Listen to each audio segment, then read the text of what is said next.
Assalamualaikum warahmatullahi wabarakatuh. Halo teman-teman, balik lagi bersama aku Tasya Almajira. Pada pembahasan kali ini, kita akan menganalisis puisi Sufi yang berjudul Satu Kekasihku, karya M.H. Ainun Nadjib melalui pendekatan struktural genetik. Nah, sebelum aku jelasin lebih lanjut, kita harus tahu terlebih dulu nih teman-teman, apa sih puisi Sufi itu? Puisi Sufi adalah pengalaman spiritual pengarang yang menggambarkan kedekatannya dengan Tuhan yang dituangkan dalam bentuk karya sastra puisi. Nah, selanjutnya teman-teman, pada video kali ini kita akan menganalisis atau membahas mengenai diksi, gaya bahasa, dan amanat, serta mengaitkannya dengan kehidupan pengarang, yakni M.H. Ainun Nadjib yang menggambarkan kedekatannya dengan Tuhan.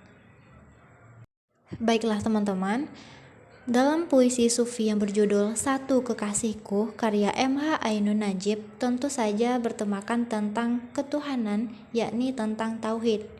Pada puisi ini menceritakan pengarang yang mengutamakan Tuhannya dalam puisi Satu Kekasihku yang terdapat dalam antologi yang berjudul Cahaya Maha Cahaya. Nah, sehingga antologi ini diterbitkan pada tahun 1996 oleh penerbit Pustaka Firdaus. Nah, agar kita memahami lebih jelas lagi, yuk kita masuk langsung ke inti pembahasan. Yang pertama, mati hidup satu kekasihku.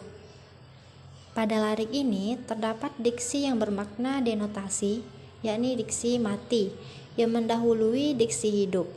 Nah, jadi teman-teman, dalam hal ini menjadi keunikan tersendiri pada lirik ini, yang seharusnya yang didahulukan itu hidup, barulah mati dalam proses kehidupan manusia di dunia.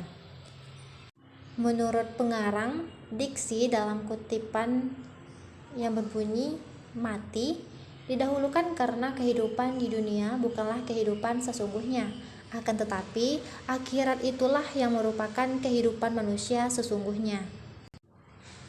Adapun pada frasa dalam kutipan yang berbunyi Satu Kekasihku, yang mana diksi yang berbunyi kekasihku terdapat gaya bahasa alegori, yakni menyandingkan Tuhan dengan diksi yang berbunyi dalam kutipan kekasih.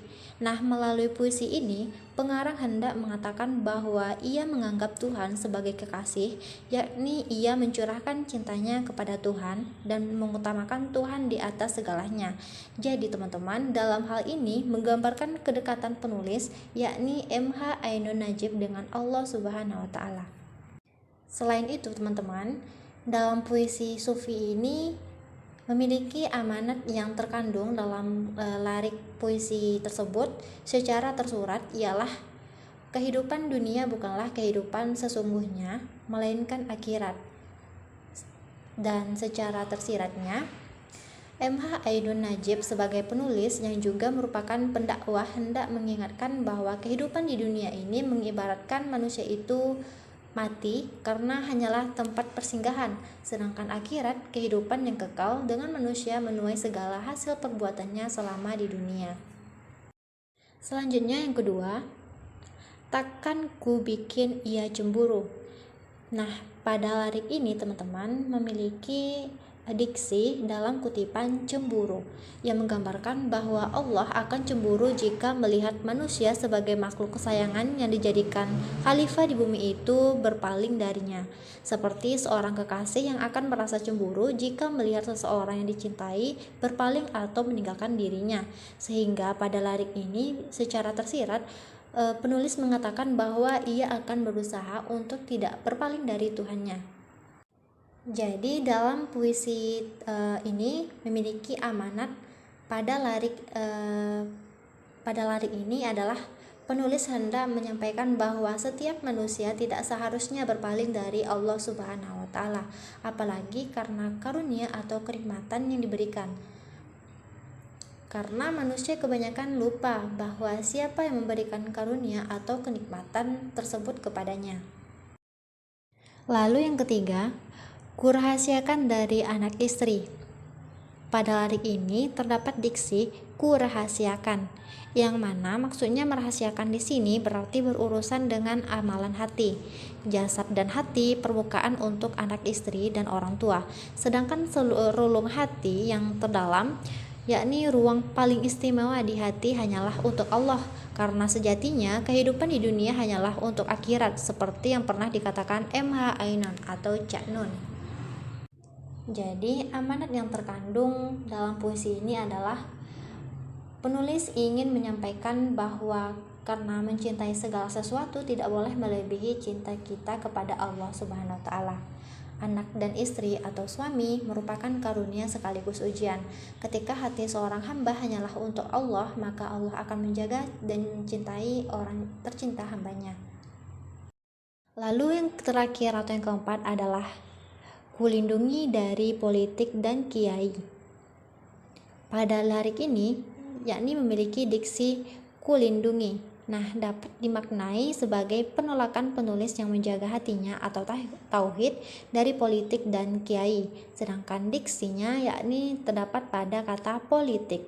Di sini bukan hanya perkara politik negara atau semacamnya, tetapi dapat dikatakan sebagai hubungan yang menguasai dan yang dikuasai. Seperti yang kita ketahui, demi memenuhi ambisi, maka manusia yang buat tauhid akan menyingkirkan semua hal yang menghalangi jalannya.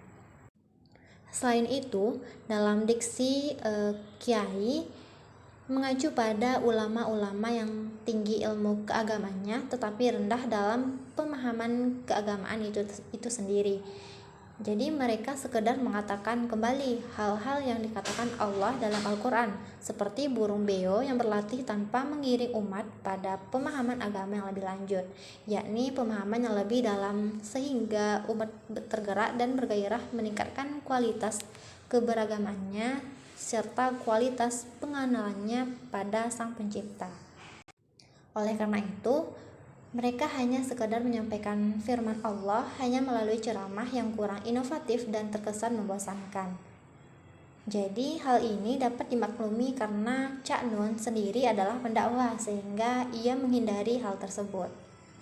Nah, jadi setelah kita menganalisis puisi sufi yang berjudul Satu Kekasihku karya M.H. Ainun Najib melalui pendekatan struktural genetik ini, maka dapat kita simpulkan atau kita dapat mendapatkan kesimpulan dalam puisi sufi yang berjudul Satu Kekasihku ini bahwa dapat menggambarkan kedekatannya dengan Allah Subhanahu wa taala.